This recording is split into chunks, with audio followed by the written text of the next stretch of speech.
say hello to the Xiaomi 14. So I'm filming here on location in Paris. I'm actually traveling to Barcelona, but this is a good phone. And it's probably the most exciting Xiaomi phone that I've had in quite a while. Has a lot of things going for it. Snapdragon 8 Generation 3. It starts with 8 gigabytes of RAM and 256 gigabytes of storage, but I have the 512 16 gigabyte RAM model. And there's a lot of things really nice. And they basically tried to make this phone a lot like the iPhone. And I actually really like Hyper OS. So they had MIUI before. I wasn't a big fan of MIUI. HyperOS is very much like, it's like a ripoff of iOS, but I'm actually okay with that because they've done it in a really, really good way, and it makes for a really nice, enjoyable experience. It's like the best of Android from Google, and then it's like the best of some of the interactions and the way they set up the user interface, like the iPhone. But it has a lot of exciting things. 6.36-inch screen. So I think this is probably going to be the king of small phones globally this year. This is a global one. The Chinese one already came out. It's about 500 euro, supposed to be the starting price. And it has 350 megapixel cameras on the back. You've got a telephoto, you got an ultra wide, you got the primary camera, it does 8K video. And what's nice is you got a 32 megapixel camera on the front, shoots 4K at 30 and 60. So a lot of these things I've complained about over the last few years with the Xiaomi phones and the Poco phones, even some of the previous OnePlus phones, they're like, hey, we'll give you a decent selfie shooter, but you're limited to 1080p video. No longer the problem. So now you've got 4K 60 on the front, you've got 8K and 4K 60 on the back. You don't have 8K 60, just saying you have 8K video, and you have 4K 60. Stereo speakers. I love the cameras on this thing. I'll have some camera samples I'm going to share in my community post later. A little limited right now on the go, trying to put this video together. But yeah, I really have enjoyed using this phone. I think it's going to be the king of smaller flagship phones this year, which we had the Zenfone. The Zenphones the last couple of years, everybody's liked them because you've had the flagship experience, but a cheaper price point. And they were kind of lacking in a few areas, like software support. They were lacking in the camera department. Cameras on here, top notch, and the rumors that we're seeing is that the new Zenfone might even be larger, so they might kind of lose that smaller flagship phone crown. And this one, I love it because it's like the perfect size, and it's like a nice resolution too. It's not quite Quad HD Plus, but it's a little bit higher than 1080p. It's technically Full HD Plus. It's not Quad HD Plus, but it's got a really nice resolution on it, and you've got 3000 nits brightness on the front screen, which is good. Peak brightness, 3000 nits. LTPO screen, 120 hertz, it throttles down, it ramps up, it's got a really nice smooth experience. So that's nice too. Haptics on it are solid, and I've really enjoyed this phone. Plus it comes with a 90-watt charger. It has just over a 4600 milliamp battery, but it recharges. It's supposed to be from 1 to 100% in 31 minutes. It has 50-watt wireless charging with the supported wireless charger, 10-watt reverse wireless charging, and yeah, I think Xiaomi's done a really good job with it. I don't have the Ultra model. That one looks pretty crazy, but it's also really expensive too. This is like a good common man, good value priced, essentially flagship phone. Like I said, Snapdragon 8 Generation 3. It's just got a couple hundred milliamps, under 5,000 milliamps. So you're going to get all-day battery, great for gaming performance. And this HyperOS I like a lot. It's been a big change coming over from MIUI. So whenever I open it out of the box, I turn it on, I fired it up. I've really enjoyed it. So that's nice. You got facial recognition. You got the fingerprint scanner on here. It's optical. And this green color, I absolutely love this green color. It's probably, it may be just about my favorite color so far this year. We've had a lot of blues and greens over the last couple of years, but this one, I think they did a good job with it. Plus, it comes with a silicone case in the box, and it already has a film-style screen protector installed, which is good. So screen protector, check. 90-watt charger in the box, check. It's a EU charger, though. It's international.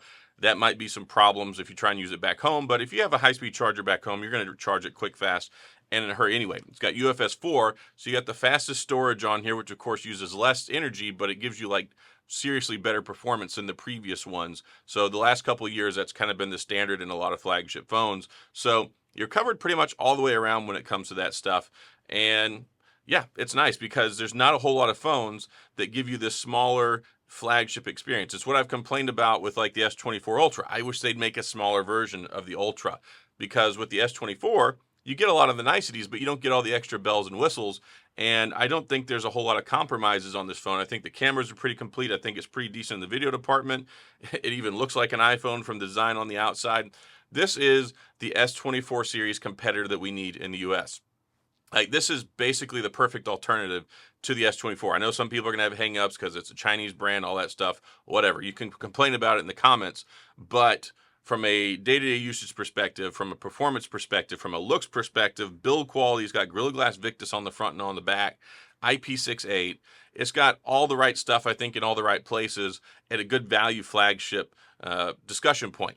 And I wish that this phone would come to the US. I really wish it would. I know a lot of the Chinese phones don't make it here. I know a lot of people who are watching my videos in the States aren't even going to be inclined to buy this, but from a tech enthusiast perspective, from a value perspective, from a performance-oriented perspective, things that I like to appreciate when I look at phones, it's good. I really enjoy it. I've just been tickled using this phone. Of course, it has 5G.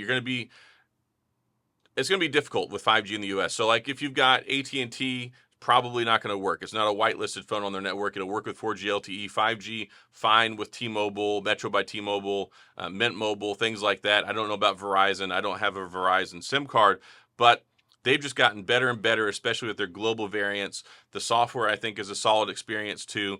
And yeah, if you've been interested, if you like the Xiaomi stuff, if you like Xiaomi stuff in the past, then this is going to present a good alternative, especially if you don't want to spend $1,000 to get a Samsung, high-end flagship phone. If you don't want to spend $799 and $999 to get a Pixel, you don't want to spend all that extra money.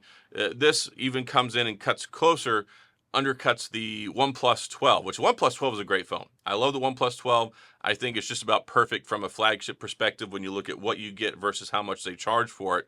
But if you want to entertain some global options, if you want to look at something outside of OnePlus, Motorola, Google, Samsung, this is good. It's also got the Leica cooperation they do with it too. So you're going to get some good shots there. Again, I'm going to share some with my community posts on my channel. I'll share some of these photos later, but I wanted to get this out, get the video available so that way you can see it. The phone just got announced today.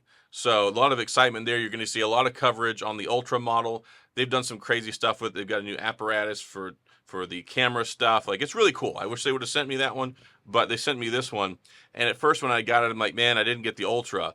But as I started using it, I set it up and I started playing around with it. I'm like, man, this is good. This offers a really great experience at a good price point, at a good size point that you don't really get. Everything in the States is all big, big, big, 6.8, 6.7, 6.6, 6.8, all these massive phones. And that's something that I've complained about for a long time. I'm like, we need more phones that are smaller but don't compromise on the performance. And again, Snapdragon 8 Generation 3, that's good. You got great storage options starting with 256 and 8. It goes up even higher than that. And it's got all the bells and whistles. It's got NFC for your wireless contactless payment methods and all those things. So I appreciate what they've done here. I like what they've done. And I'm curious to see where we go with the Xiaomi phones from here. I know they're probably never going to be available in the United States, but yeah, some folks, hey, I know I've got folks that watch in the UK, I've got folks that watch in Europe, I've got people that watch outside of the US. So this may not be the best video for a lot of folks stateside, but if you're into global phones, if you like to see what's out there that's not from the mainstream manufacturers and carriers, this is a great one at a great price point, solid performance, flagship experience at a significantly reduced cost, and a nice, easy size point that's easy to use one-handed. I really like the experience. So that's all I got. Going to sign off here, Xiaomi 14. If you have any questions or comments, please go to the comment section. I'll do my best to get back with you. I'm on the road here. I'll be at MWC for the next couple of days. I'm going to try and provide some coverage from there. A couple more exciting videos coming out over the next couple of days. But this is it. This is a Xiaomi 14, and I dig it. So if you enjoyed the video, please hit the like and the subscribe button, little notification bell if you want updates when new videos come out. And as always, thanks for being here. I appreciate you watching, and I'll see you guys next time.